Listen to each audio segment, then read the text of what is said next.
Hello, gamers. It's Tuesday. We're gonna be playing some Super Auto Pets, cracking into the new weekly a little bit. I played a little bit last night, not as much as I normally would have, but I think I got a feel for the weekly this week. It feels like you do a little, you got some bug meta in the early game, and then there's limited scaling, which makes pet abilities very good, but if you get some scaling, oh man. If you get it, you get it. And then whenever we decide that that's enough of that, we'll probably do some Cult of the Lamb. How does that sound? Sounds nice to me. NL, did you see Dan almost... Okay, I'm not going to repeat what you said. Dan almost revealed where he lived on stream. Yeah, Dan, my personal comfort level with the amount of personal information that Daniel puts on stream unfiltered is, let's just say we have different levels of risk tolerance for that. Dan was doing a live call with his ISP trying to troubleshoot why his internet has gone down a lot lately.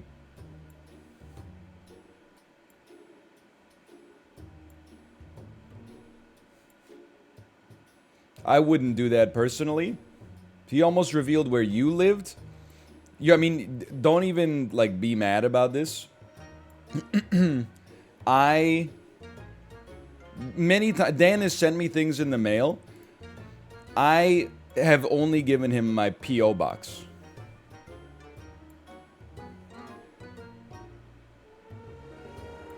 And he was, like, offended that I only gave him my P.O. box. But I was like, I'm sorry, but I've... There was a day, you know, like 2 years ago where he tweeted a piece of mail.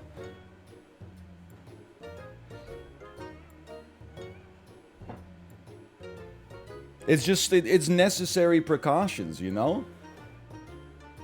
He's got an issue with privacy. Also, he's raw dogging Twitter. He's just scrolling down Twitter without having any kind of like cropped screen region.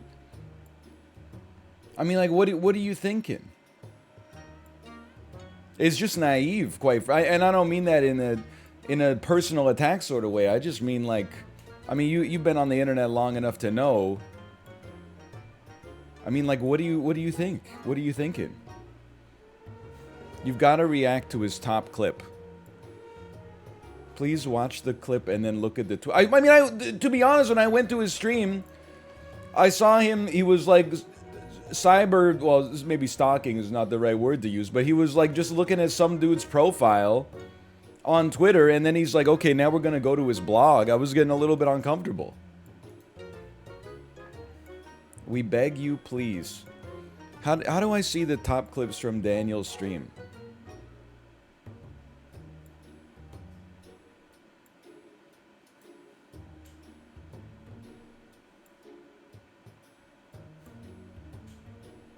I gotta know. I can put clip in clips. Okay, I can do that. I can look at that. Clips. Let's see. It's gotta be in there. Oh, this is it right here. Okay, Cringecore Monka S. No shot this guy answers. I do answer. Can I get some... Daniel, what is going on here? I was just Dan, you gotta understand, it's a very anxiety-inducing start to the stream. I start my stream, and someone says, hey, did you see Dan's clip? He almost, DOCKSED'd himself.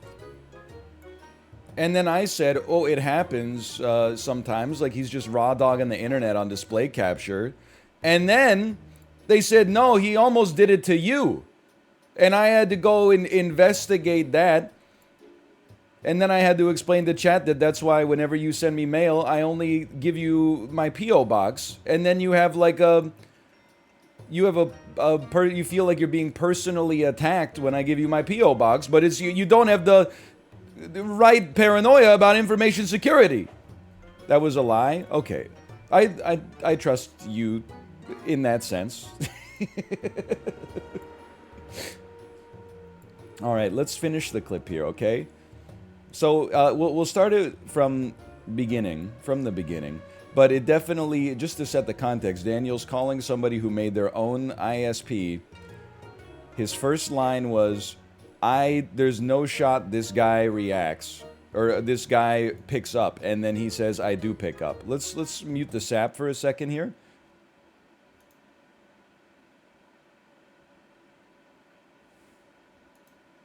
Hey, is this Jared? Shot this guy answers. I do answer. Hey, is this Jared? Well, this isn't, you're not Susan. No, I'm not Susan. So how can I help you? Yeah, say my name's Dan, and I'm with like media outlet. I'm live right now, and we're having a lot of internet troubles in our area. So I was just seeing if Jared was available for like a quick 5-minute interview, just to provide some hope to those of us in areas that don't have great internet. Unfortunately, I'm not. You're not Jared? I'm not available right now. Okay, I understand. Well, thank you so much, and your story has provided a lot of hope for people with bad internet. That sounds great. Have a good day. All right, bye. And the follow-up from that guy. Advice, if you want me to talk to you, don't call, tell me you're live, and ask for tech support at the same time. I will do interviews, but timing's important as well. Honestly, Dan, we're personal friends. We text each other. You got what you deserved on that one, I think. You basically, I mean, you ambushed this guy, right? He's going live on a unasked for phone call in front of 1,200 people. You're coming in emotional to begin with, and then, I mean, he honestly, because you know what, and this is, again, this is not meant to be negative in some way, but Dan gets people to talk more because like 95% of society is conflict avoidant and people pleasing, myself included. So he'll ask a question that maybe goes over the line, but most people have been taught, like, you know, if you're asked nicely for something, you should try to comply with the request. So he doesn't get as much pushback as you might expect would happen. I'm happy Jared had a backbone and said, you know what, I'm not being lampshaded in front of 1,200 people right now and cyberbullied into giving you free fiber internet. I'm thankful that he said, you know what, I'm going to we can do this like off camera and maybe talk about it. Why does he think you're Susan, by the way?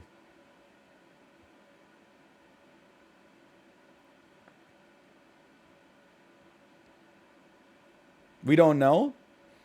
It wasn't like he sent him a message first that's like, I'm calling, I'm Susan, and then he called and he's like, you're not Susan? He was our savior? He knows he ain't Susan. It's true. Susan is sus. No, I don't think Susan is sus. I think Susan is well, Jared was being marinated personally, and then Susan came in and was like, I was in admin with Dan. I don't know. I can't follow the metaphor to its logical conclusion.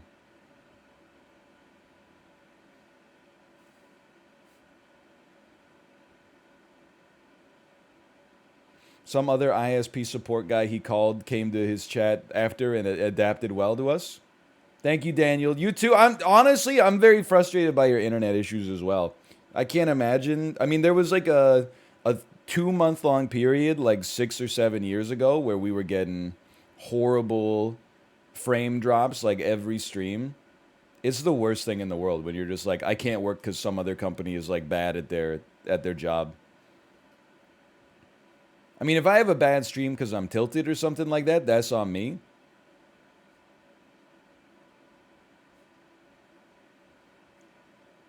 If I have a bad stream because, you know, Bell is like, oh, the packets are getting through. It all looks good on our end, even though nobody's internet in your building works.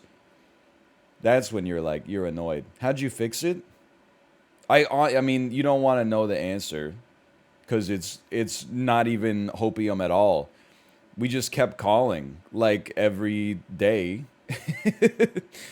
Every time the internet went down, we called or DM'd them, and then they would like, deny that they had a problem, and then like a couple of months later, they were like, you know what? It turns out you did have a problem, and then they came over and did like some maintenance work and fixed it or something like that. And then the other thing that we did, and this is like not helpful at all, but we moved, and that's like the moving is always a loot box. You move in, you go, you get the internet installed, you boot it up, you go to speedtest.net, and then you're like, please, please don't ruin my career, please.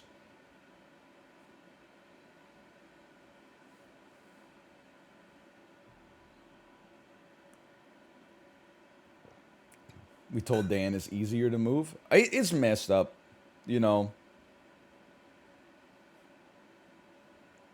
I mean, we've been very lucky. Probably for like 7 years, I've had maybe like one stream a year that gets screwed up due to internet issues, but oftentimes like maybe less.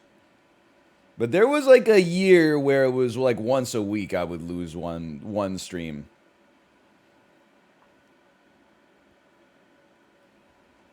Anyway, we should get started here. Now, when I have tech support issues, it's never the internet. It's the fact that I restart my computer like once every 6 weeks, at best. I think it's like, when you're jogging and you come to like a red light. You don't just stop. That's what your computer does when you turn it off. You got to keep jogging in place, which is what happens, while I'm sleeping, and it's just going tick tick tick tick tick tick tick, and then you hit the gas when the light turns green. Would you pay $500 a month for 50 upload, 50 download? Well, that's the price and the stats are horrible, but I guess you got to do what you got to do to be able to work. I don't think that's a fair price or a fair service. By the way, T Tango, thanks for the gifted subscriptions. Thank you.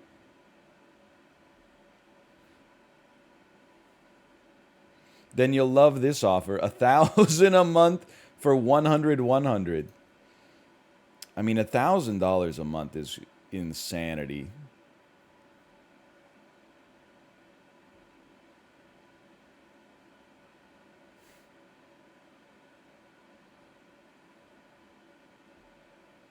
Anyway, we should play some Super Auto Pets. Did someone tweet Elon and tell him to launch a satellite so that Dan can have stable internet? Ryan, I have to give a stool sample. Any advice? First off, Samantha Pantha, thanks for the gifted subscriptions. Thank you. I mean, I'm trying to think of what my advice would be.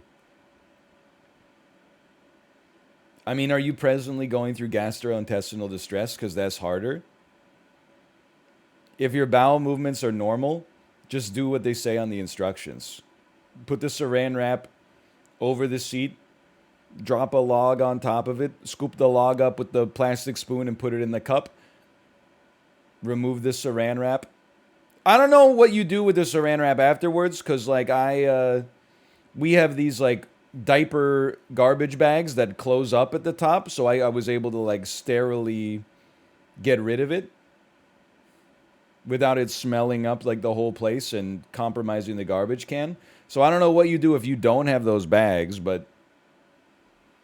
and then, I mean, again, not to be insanely gross, but the first time I did the stool sample for when I had the food poisoning, it was such a copious bowel movement that it ripped the saran wrap. It couldn't handle the mass of material that was on top of it. So the saran wrap just ripped open and dropped the sample into the toilet. And then I had to clean up the crap covered plastic wrap, put it inside of a garbage bag, and then wait an hour to try again. Anyway. I learned a lot. It was a learning experience. By the way, as I load up Super Auto Pets again, nobody asked, by the way, no askers in chat. Hey, NL, how was your Peloton ride today? Thank you for asking. It was a 381 kilojoules on a 30-minute Sam Yo grunge ride. 3 kilojoules off of the PB set pre-food poisoning, which I think officially means I'm back, baby. I thought I was gonna PB, and I would have PB'd if I pushed hard through the cooldown, but I said to myself, you know what? I'm like really tired. So I let that PB get away from me, and I said, you know what? Tomorrow. Or maybe not tomorrow, but next week, next time I feel like I'm gonna PB, I'm coming for you again. Donkey donkey. Da donkey donkey. You were late for that? No, I was late because we had our daughter vaccinated and she had no side effects for like 3 days. And then last night, right as we put her to bed, she had a little fever in the mild fever camp. So it meant that she's not going to daycare today, even though it's just a reaction to the vaccine. So that threw off like the whole morning a little bit. It's not that big of a deal. But, I mean, like, you know, that's why.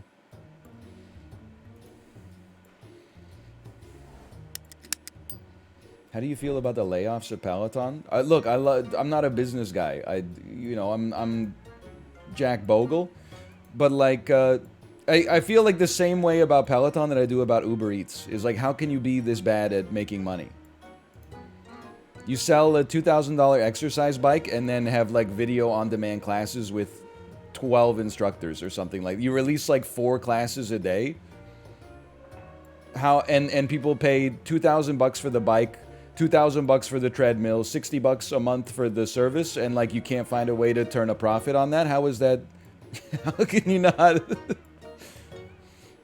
Like, I still don't understand. It still does not make sense to me that Uber Eats can't make money when they get paid.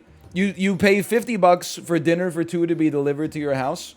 Uber Eats does nothing, and they get like $9 of that. How do you lose money getting paid $9 for nothing 10 million times daily? It doesn't make sense. I've started like 10 Super Auto Pets VODs with this exact reasoning. Like, there's so many where I'm just like, okay, I gotta stop talking about Uber Eats. But like, it pisses me off. They made the app, okay? And they have the infrastructure. But at the same time, I'm like, how can you not, like, the restaurants buying the food, and then they're cooking the food and paying someone to cook the food and paying the rent for the kitchen and paying the insurance, paying their worker. Then somebody else in a car that they bought comes and picks it up and puts their own money into the gas that's going to go to the, that's going to use to drive it to your house. They drive it to your house. You give them a little tip. They hand you your food. And Uber Eats is like, hey, guess what? We did nothing. Give us $10 for bringing 2 burrito bowls to your house. By the way, we're going to have to jack up our prices. Otherwise, we're going to go out of business. I guess it's not a good business being paid money for nothing. It seems to be working out pretty well on Twitch for a lot of people, but Uber Eats, I don't know. They can't seem to put the pieces together. Anyway, /marker, sap.